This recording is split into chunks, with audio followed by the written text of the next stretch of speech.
I'm going to read a short story called The Transformation. He appeared on a Monday in early December. I was at the counter tying on my apron, late for my shift, flustered. He blew through the door and stood for a moment, stamping and blowing into his hands. Snow from his boots gathered on the welcome mat. He scanned the room, eyes widening as they bounced between the tables of men of different heights and ages and shapes. I knew what he was thinking. Could he make a clean getaway without anyone noticing? Walk down the street and find somewhere straight? A Starbucks, maybe? Outside, the snow was horizontal. He took a few faltering steps into the room and lowered himself into a chair, forcing the sharp points of his knees under the table. "What can I get you?" He peered out from behind the menu. His hair was a shade of white, so pure it seemed almost artificial. Thick, combed back from his face, and shaved at the sides. "I'm going to have a pot of tea and one of these special club sandwiches." His eyes were dark brown, almost black, and huge against the stretched parchment of his skin. He looked about him, taking in the wood paneling, the red brick walls, and the oily landscapes in the fluorescent frames. His face suddenly creased. He looked away and fell into a convulsion of laughter that pushed right to the edge of his breath until he was hunched over, making a kind of choking noise. "Sorry," he said, "it's just this place. You know what this building used to be?" I shook my head. When I was at school, I wasn't allowed down this end of town, by the river. Mum and Dad had heard stories, but that was years ago. It was a shop that sold suits, I think. No, I'm talking way back. 50 years ago, this place was a house of ill repute. A hotel for gentlemen travelers? A knocking shop?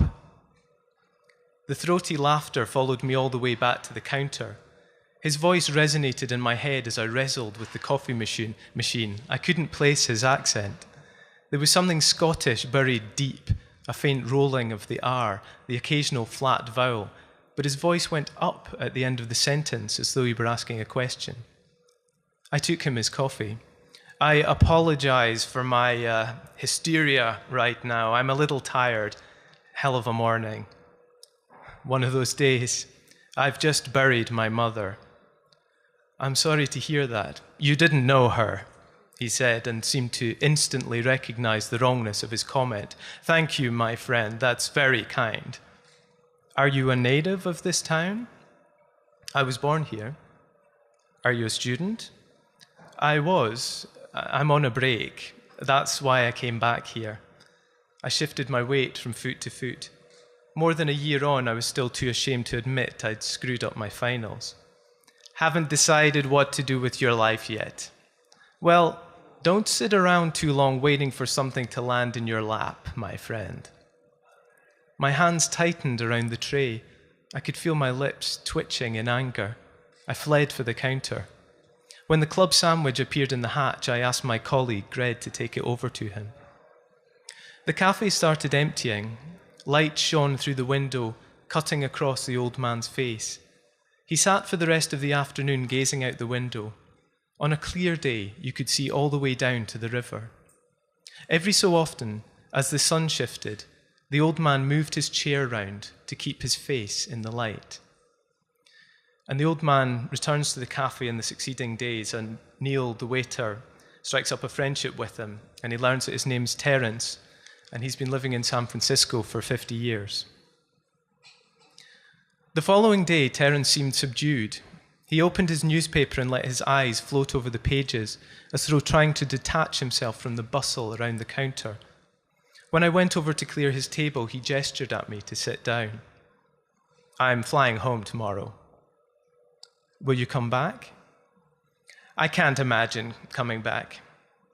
He looked at me for a moment, then turned to the window. "Do you see that office block right down at the end of the street, by the railway bridge?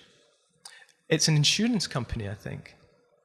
50 years ago, there was a restroom down there, a convenience, you know, a public toilet. only no one went there to use the toilet. You know what I mean? I turned to look out the window. That office block by the railway bridge suddenly seemed so clean and new-looking, it almost gleamed. When I left school, I worked for a firm that sold screws and nails. Yeah, you can imagine, soul-numbing stuff. I'd heard that you could meet queers down by the river in that place after dark. So one Friday night, when I'd had a few beers, I went down. It was pitch black inside. They used to take out the light bulbs. He sat back in his seat. We used to take turns standing guard, but people got complacent. One night, the police raided. I got 6 months in what they used to call the bad boys' home. How old were you? 16. When I came out, my mother, my brothers, well, they didn't want to know me. So that's when you went away. I went to London first, worked in a hotel kitchen. Then I found out that this big Californian hotel chain was recruiting. I worked my way up to sous chef, executive sous chef, then chef.